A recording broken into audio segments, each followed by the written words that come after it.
சுழுமுனை கண்டபின் அப்படிங்கக்கூடிய வார்த்தைக்கு நான் சொல்றேன்.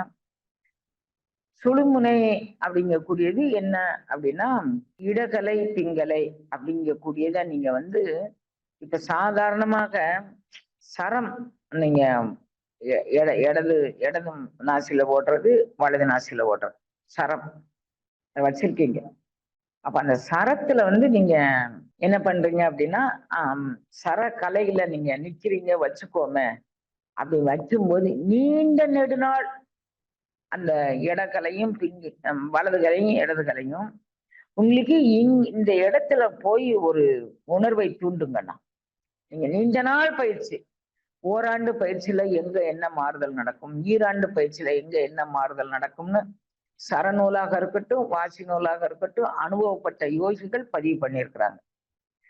அப்ப நாம என்ன பண்ணணும் அப்படின்னா, அந்த பயிற்சியை இடையீடு இல்லாம செய்யணும். அதுக்கேற்ற உணவுகள் எடுத்துக்கணும். சுழுமுனைங்கிறது சொல்லளவில் புரிந்து கொள்ளக்கூடிய வார்த்தை இல்லை. அது அனுபவ நிலையில் புரிந்து கொள்ளக்கூடியது. அந்த அனுபவமும் அது எத்தனை ஆண்டு காலம் பயிற்சி பண்ணா இந்த அனுபவம் கிடைக்கும் அப்படிங்கக்கூடியது.